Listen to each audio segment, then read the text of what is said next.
देश की जनता का जो गाढ़े कमाई का पैसा था उसी के द्वारा संसद भवन बना है, ना कि सरकार ने कमा के लाके संसद भवन दिया है। तो ये सरकार जालिम सरकार है। सत्य परेशान हो सकता है, पराजित नहीं हो सकता है। जो लोग कह रहे हैं पहलवानों को गोली मारेंगे और आज तो कचरे में भर के फेंके हैं, ऐसा नहीं है। उनके मेडलों को, उनके मेहनत को, उनकी गाड़ी कमाई पैसे, जो उनकी मेहनत है, पैसा तो दुनिया कमा लेती है, लेकिन देश के शोहरत और देश के तिरंगे का मान प्रत्येक व्यक्ति नहीं बढ़ा पाता है। बिल्कुल आंदोलन खड़ा होगा, सत्याग्रह शुरू होगा, महिला पहलवानों का दोबारा सत्याग्रह शुरू होगा और इस लड़ाई को हम लड़ेंगे और जी के रहेंगे।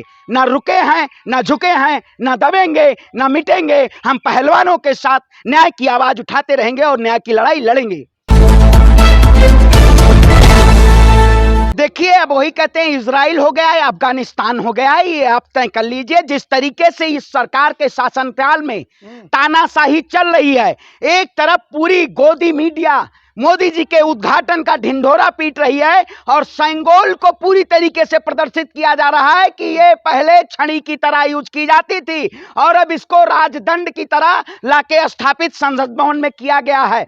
मैं प्रधानमंत्री मोदी जी से कहना चाहता हूं कि राजा अपना भव्य स्वागत कर रहा है और एक तरफ प्रजा के ऊपर लाठी और डंडों से बरसात किया जा रहा है। ये कौन लोग हैं? ये वही लोग हैं, बीजेपी के लोग हैं, जो इससे पहले अनुराग ठाकुर ने कहा था गोली मारो सालों को। इनके ही लोग हैं जो ऐसे ऐसे शब्दों का उद्बोधन करते हैं। जब देश की बेटियां मेडल लाती हैं तब ये लोग फोटो खिंचवाने चले जाते हैं, और जब देश की बेटियां न्याय की आवाज उठाती हैं तो एक आपको दिखा देता हूं। एक पता नहीं ये पत्रकार हैं, ये खच्चर हैं, इन्होंने क्या लिखा है ये देख लीजिए। मैं इनका नाम नहीं बताऊंगा, हमें इन्हें फेमस नहीं करना है। इन्होंने लिखा है, क्या पीरियड मासिक धर्म के दौरान महिलाएं की नई संसद में प्रवेश कर सकती हैं? वाकई में ये पूरी तरीके से, अगर आज इनकी घर की परिवार की कोई बहन यहाँ बैठी होती तो क्या ऐसे शब्दों का प्रयोग करते? ये नहीं, धार्मिक आयोजन था तो आप ऐसे किसी मतलब महिलाओं के ऊपर अभद्र टिप्पणी आप कर सकते हैं? अब ये सनातनी पद्धत है, ये सनातनी पद्धत में नारियों को पूजा जाता है, नारियों का सम्मान किया जाता है। इस सरकार के शासनकाल में नारियों को क्या वो लाठी डंडों से पीटा जाता है? आज क्या ये बहन बेटियां हिंदू परिवार से नहीं थी? जो सरकार पाकिस्तान के हिंदुओं के ऊपर जब जुल्म होता है तब ढिंढोरा पीटने लगती है। आज सरकार को क्या हो गया है? आज सरकार को नहीं पता है। आपने देखा होगा महाकालेश्वर कॉरिडोर का भी बहुत बड़ा ढिंढोरा पीटा गया था। थोड़ी सी हवा में जिस तरीके से मूर्तियां खंड खंड हो गई, और बीजेपी वाले अभी इकट्ठा करने नहीं गए उनको। ये लोग धर्म के अनुयायी हैं नहीं, ये लोग पूरी तरीके से तांडव करने वाले हैं। मैं कहता हूं पहलवानों के साथ आंधी में अगर मूर्तियां टूट गई हैं तो उसमें सरकार दोषी है, इसका मतलब आप बताइए। 700 करोड़ का प्रोजेक्ट तो इस सरकार के शासनकाल में सबसे ज्यादा धर्म का अफीम और धर्म का धंधा धर्म के नाम पे लूटा गया है। आपने आज दिल्ली की खबर आप नहीं दिखाएंगे, जिस तरीके से निर्मम तरीके से 16 साल की बच्ची को चाकू से भूंक दिया गया, वो नहीं खबर दिखाएंगे आप मोदी जी की बड़ाई दिखाएंगे। मोदी जी के शासनकाल में पूरी तरीके से देश की जनता बदहाल है।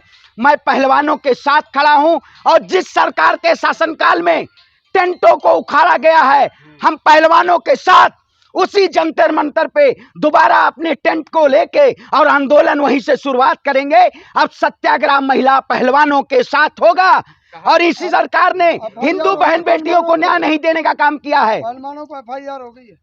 देखिए, वही कहते हैं जिसके ऊपर पास्को एक्ट के तहत FIR दर्ज है उसको जेल की सलाखों के पीछे नहीं डाला जाता। मैंने अभी वीडियो देखा, जिस तरीके से पहलवानों ने केवल एक PSO की मांग की थी, उनके पीछे 5-5 पुलिस की गाड़ियां जा रही हैं। वो महिलाएं पूछ रही हैं, बेटियां देश की, कि ये क्यों भेजा जा रहा है मेरे पीछे। दिल्ली पुलिस बृजभूषण शरण सिंह को गिरफ्तार करने की बजाय देश की बहन बेटियों के ऊपर 6 मुकदमे दर्ज कर रही है। ये तो शर्म की बात है, पूरी शर्म की बात है। कल जो है छवि धूमिल की जा रही थी क्योंकि कल नए संसद का जो है उद्घाटन किया जा रहा था। देखिए, जरूरत थी कल करने? भारत कृषि प्रधान देश है, किसान के बेटे ही जवान होते हैं, किसान की बेटियां ही पहलवान होती हैं, और बिना किसानों की पंचायत के संसद में कैसे पंचायत हो सकती है?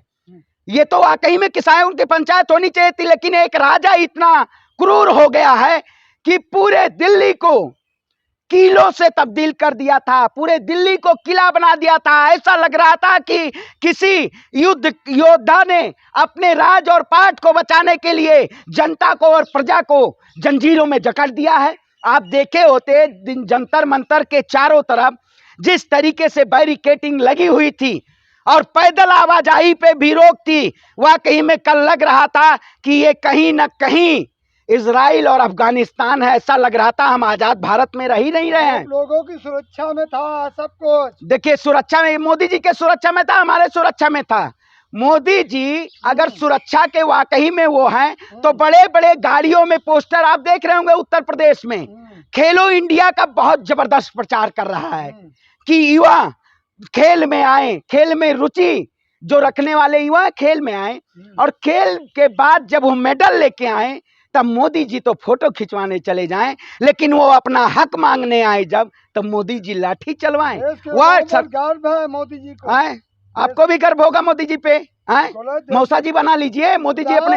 अरे देखिए प्रधानमंत्री है तो मौसा बना लीजिए, क्या दिक्कत है? नहीं, आप बताइए, अब जब राहुल गांधी जी अमेरिका जाते हैं, मैं ऐसे प्रधानमंत्री को नहीं मानता जो देश की बहन बेटियों को न्याय न दे पाए, उनके ऊपर लाठी डंडे चलवाए। आप बताइए, प्रधानमंत्री नरेंद्र मोदी जी के नेता राहुल गांधी जब विदेश यात्रा पे जाते हैं तब वो कह देते हैं नानी के यहाँ छुट्टी मनाने जा रहे हैं।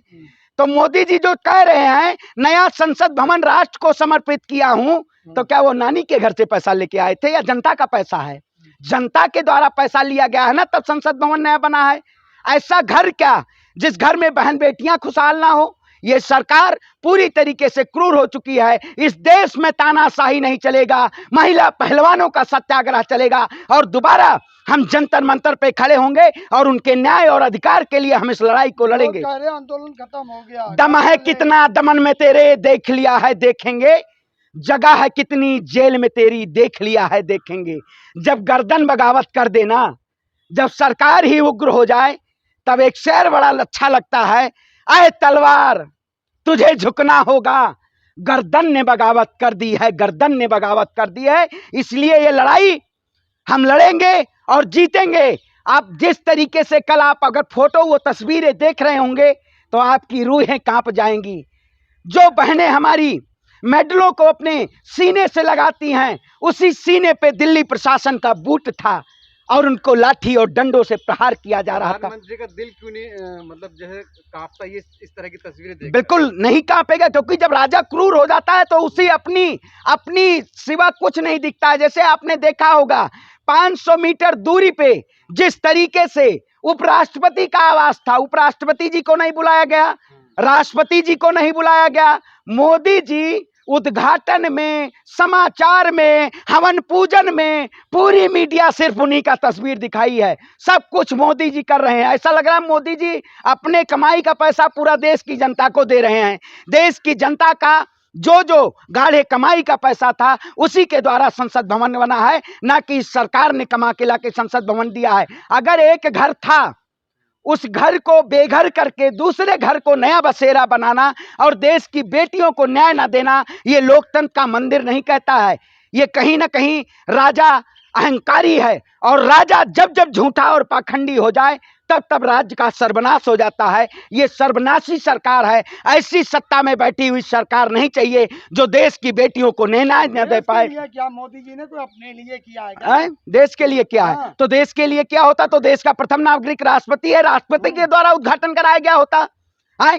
देश का प्रथम नागरिक तो राष्ट्रपति होता है कि दूरबीन लगाए हैं आप? ने कहा था। देखिए वही। अच्छा भाई, अब कहते नहीं है, जब आप पूरी तरीके से तानाशाही रवैये पे आएंगे तो महामहिम जी तो कहेंगे ही कहेंगे।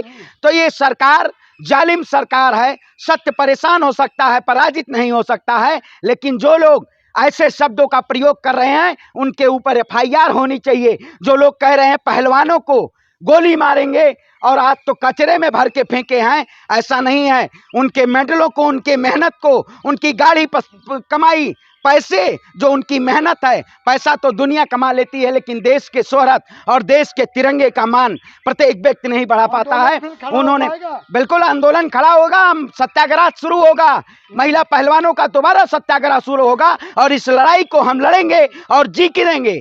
ना रुके हैं, ना झुके हैं, ना दबेंगे, ना मिटेंगे। हम पहलवानों के साथ न्याय की आवाज उठाते रहेंगे और न्याय की लड़ाई लड़ेंगे।